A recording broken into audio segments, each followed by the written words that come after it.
Hallo und herzlich willkommen zu einem neuen Video rund ums Trompetespielen. Mein Name ist Nico von Nikolai Kamm Trompetentraining. In diesem Video möchte ich dir meine tägliche Warm-up-Aufwärmroutine vorstellen. Ich zeige dir, welche Übungen ich mache, warum ich diese mache und am Schluss wissen wir auch, welchen zeitlichen Rahmen diese Übungen im Überalltag einnehmen. Du wirst merken, es ist nicht so viel Zeit erforderlich, aber man muss diese Zeit natürlich auch sinnvoll nutzen.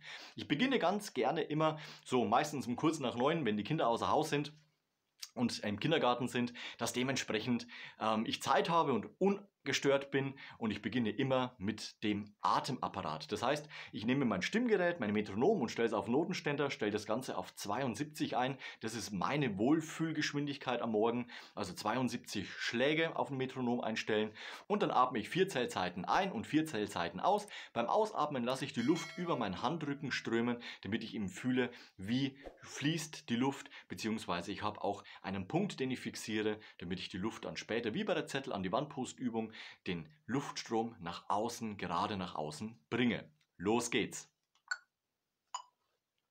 Einatmen.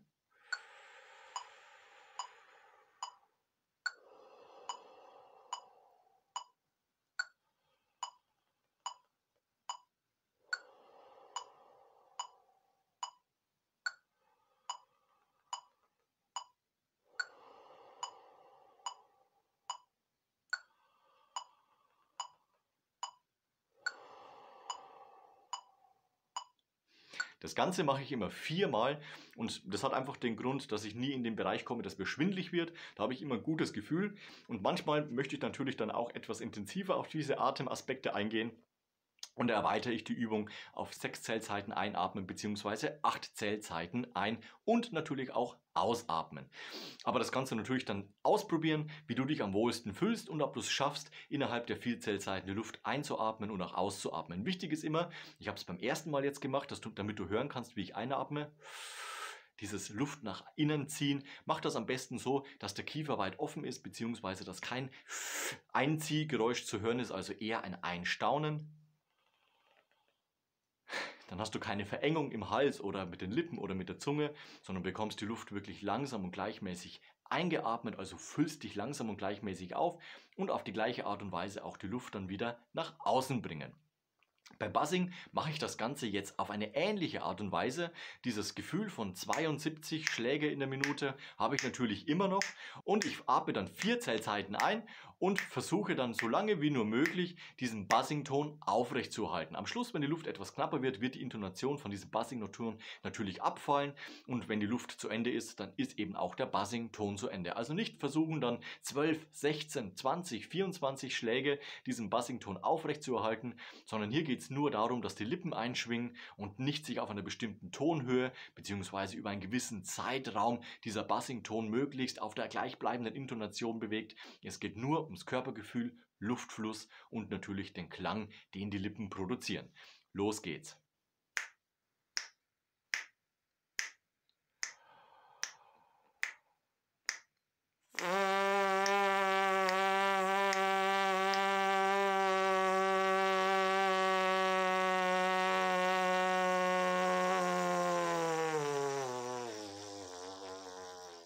Und der Ton fällt am Schluss ab, überhaupt kein Problem.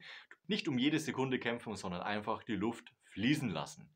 Jawohl, der zweite Schritt wäre jetzt, ich beginne auf einer Buzzing-Tonhöhe und versuche dann einen Halbton oder einen Ganzton nach unten, den Ton gleiten zu lassen und wieder zum Ausgangston zurückzukehren. Achtung!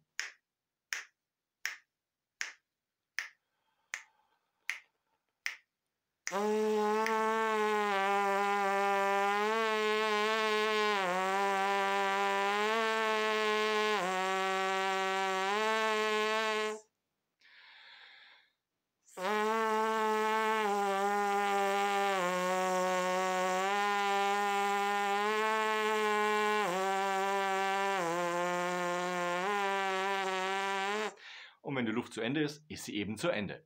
So, das waren die Übungen mit dem Buzzing. Im nächsten Schritt gehe ich auf das Mundstück, beziehungsweise du kannst natürlich auch das Mundstück dann mit dem Buzzer spielen, wie du das eben gerne möchtest. Ich nehme heute nur mal das Mundstück.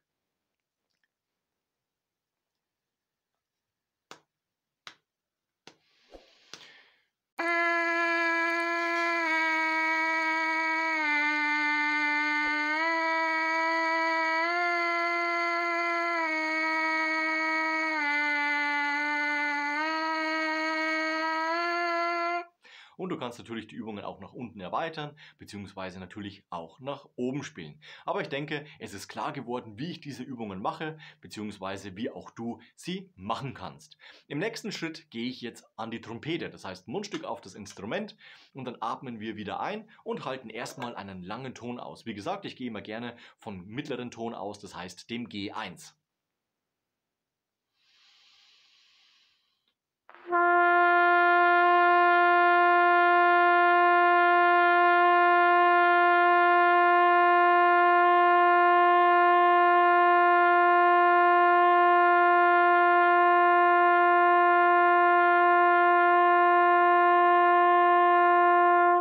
Und wenn ich merke, die Luft geht zu Ende, dann geht sie eben zu Ende, dann höre ich mit dem Ton Spielen auf.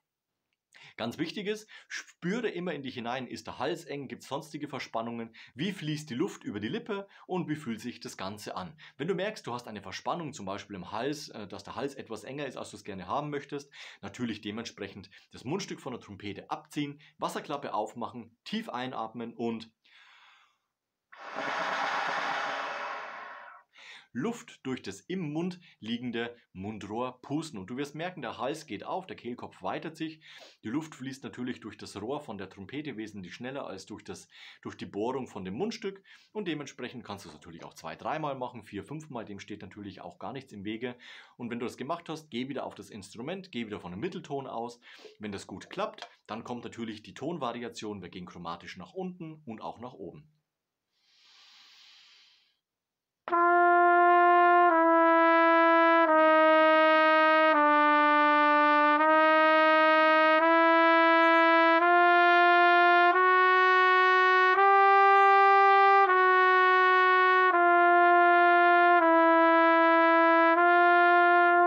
Wenn man die Übung ein paar Mal macht, merkt man ganz genau, wie lange man einen Ton halten kann oder wie viele Zählzeiten. Ich habe das jetzt im inneren Ohr im Tempo 72 immer 2 Zählzeiten für jeden Ton gemacht und dann merke ich, jetzt habe ich noch das Gefühl, ich schaffe noch einen Halbton und auch natürlich die Strecke wieder zurück. Bin ich wieder beim G1 und ich habe noch Luft, dann kann ich nochmal Fis, G, also diesen Halbtonschritt da einbauen und am Schluss dann auch das G nochmal etwas aushalten und dann wieder nachatmen bzw. Luft tanken. So, wenn das Ganze passiert ist, merke ich ja, okay, jetzt fühlt sich das Ganze gut an. Dann kommt der nächste Schritt bei mir, ich kümmere mich um die Zunge. Das heißt, ich spiele erstmal breite Töne und lasse die Luft eben da fließen. Ganz bewusst nach außen bringe ich die Luft und tupfe mit der Zunge eben dazwischen, schneide diesen Luftstrom, beziehungsweise tupfe ist das bessere Wort, schneiden klingt so brutal und hart. Ich mache das wirklich sehr weich am Anfang und absolut im Tenuto, das heißt breit gespielt.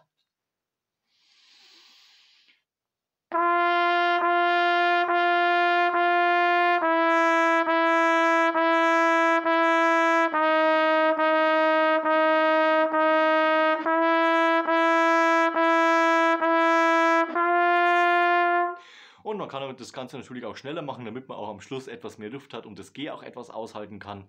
Jetzt hat die Luft fast gar nicht gereicht, aber beim nächsten Schritt machen wir es eben eine Spur schneller und schon reicht die Luft.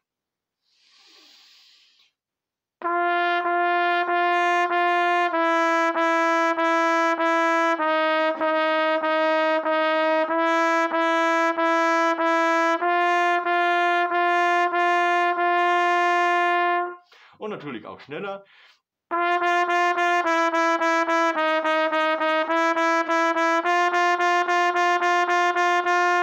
Wenn das funktioniert.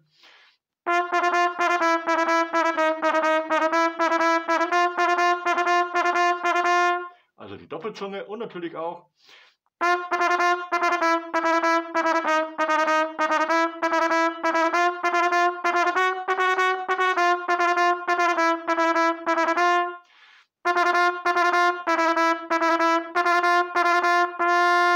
Die Triolenzunge natürlich auch mit aufwärmen, wenn es funktioniert.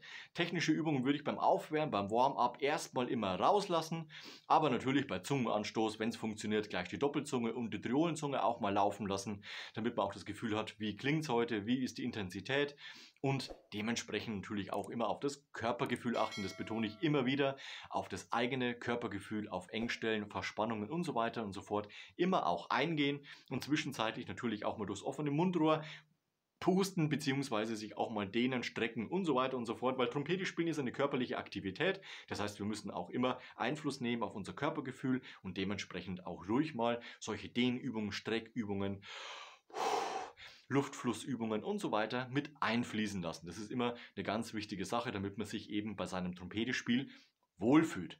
So, das war die Zunge.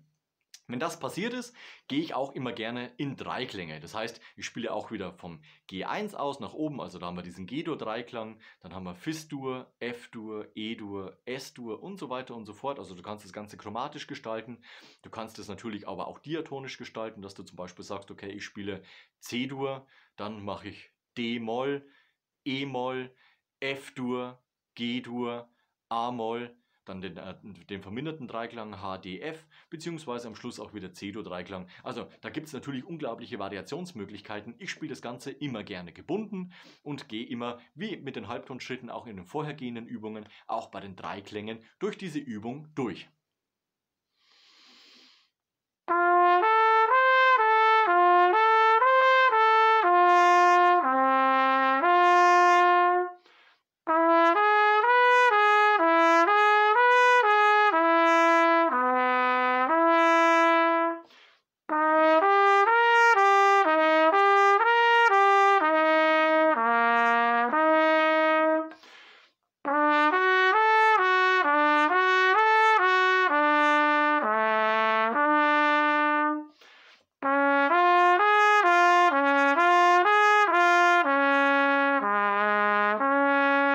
Und wenn es da an der einen Stelle mal wackelt, überhaupt kein Problem. Wenn du merkst, mit den Halbtonschritten und den Dreiklängen, die du darauf bauen möchtest, klappt es noch nicht ganz so gut, dann nur noch die Dreiklänge einfach, bei denen es bei dir funktioniert, G-Dur, F-Dur, S-Dur oder D-Dur und der tiefe C-Dur-Dreiklang zum Beispiel, da kannst du auch schon genügend Übungen spielen. Da gibt es auch eine kleine Variation davon, das zeige ich dir mal anhand von dem C-Dur-Dreiklang. Und zwar spiele ich gerne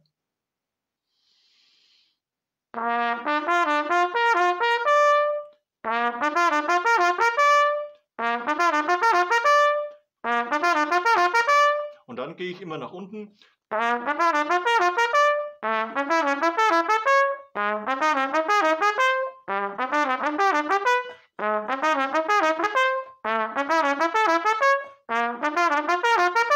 Also so eine Variation von den Dreiklängen. Das ist eine technische Stelle aus einem Konzertstück von Gödicke. Konzertfantasie in F-Moll müsste das sein. Und die nehme ich auch ganz gerne immer zu meinem Warm-up dazu. Wenn ich jetzt andere Konzertliteratur übe oder zum Beispiel auch Etüden übe, gibt es natürlich auch bei diesen immer technische Stellen. Die versuche ich mir immer auswendig beizubringen, auch wenn es nur ein Takt ist oder eine Phrase zum Beispiel von 2 Takten, versuche ich die immer auswendig mir anzueignen, damit ich diese Töne bzw. diese Stellen der Konzertliteratur bzw. Etüdenliteratur dann immer schon auswendig im Kopf habe und die dann ohne Noten, ohne dass man am Notentext klebt und eng macht und sonstige Sachen, immer ins Aufwärmen auch mit einfließen zu lassen. Damit, wenn ich dann später diese Konzertliteratur spiele, dann auch dementsprechend gar nicht mehr drüber nachdenken muss, weil dadurch, dass ich es ja täglich übe, auch dort dann eine Routine entwickle und diese Stelle eben wunderbar spielen kann. Und dann variiere ich das Ganze natürlich, mal spiele es einen Halbton tiefer, spiele es einen Halbton höher und so weiter und so fort. Wenn das eben gut funktioniert, kann man das jederzeit machen. Ansonsten bleib eben bei den Tönen, die dort notiert sind. Versuch sie aber trotzdem auswendig zu spielen, weil du dann auf andere Faktoren als auf den Notentext achten kannst, wie zum Beispiel Luftfluss, Verspannungspunkte, Klang, Intonation und so weiter und so fort. Also ein ganzer Blumenstrauß an Faktoren, die dann letztendlich dort mit einspielen. Als Zeitraum für diese Übungen musst du ungefähr mit 10 Minuten rechnen. Manchmal macht man es etwas schneller, manchmal macht man es etwas langsamer. Also dann nie die Deadline ansetzen und sagen, nach 10 Minuten muss diese Übung passiert sein, beziehungsweise das Aufwärmen erledigt sein, da muss man sich wohlfühlen. Manchmal dauert es eben länger und manchmal dauert es eben nicht so lange. Da kannst du auf jeden Fall immer so ein Daumen, Pi mal Daumen Prinzip anwenden. Ungefähr 10 Minuten sind absolut in Ordnung. ist man müde, ist man schlapp und so weiter und so fort, kannst du natürlich dann dementsprechend auch diese Übungen ausdehnen, beziehungsweise dir zwischen den einzelnen Übungen auch mehr Zeit lassen, um zu atmen, um zum Beispiel mal das Wasser aus der Trompete auszuleeren und so weiter und so fort. Wichtig ist immer, dass du nicht in einen Stress verfällst, sondern immer dir Zeit nimmst, aufs Körpergefühl achtest und dass du vom Mentalen her auch dich sammelst und eben auf deine Sache, die du jetzt tust, spielst, beziehungsweise mit den Dingen, die du dich beschäftigst, natürlich auch fokussieren kannst und nicht in Gedanken abdriftest, noch auf der Arbeit bist, schon aufräumst und sonstige Sachen machst. Also man kennt es ja, dass man so viele Sachen im Kopf hat, dass man dann gerne abdriftet und sich nur aufs Üben und auf die Literatur konzentriert. Ich bin der Meinung, dass die Aufwärmübungen, die Basics, die absoluten Basisübungen noch viel wichtiger sind, vor allem um gut ins Üben starten zu können, ein gutes Fundament bilden, um dann dementsprechend eben darauf aufbauen zu können. Also nimm dir Zeit fürs Aufwärmen. Meine Ideen vom Aufwärmen habe ich dir gerade eben gezeigt. Da gibt es noch viel mehr Übungen. Die werde ich dir zu einem späteren Video zeigen, beziehungsweise Trompetenvideo zeigen. Und da gibt es ja noch ein paar Variationen und auch ganz, ganz neue Übungen. Ich variiere da immer ganz gerne, damit ich eben nicht in so einen langweiligen Trott verfalle und dieses Aufwärmprogramm dann abspiele und dann schnell zum Üben komme, sondern da gibt es dann noch Variationen eben. Wie gesagt, das zeige ich dir in einem neuen Video. Lass am Ende von diesem Video noch ein Like und ein Abo da, das freut mich immer ganz besonders. Wir sehen uns nächste Woche zu einem neuen Video rund ums Trompete spielen. Bis dahin, ciao, euer Nico.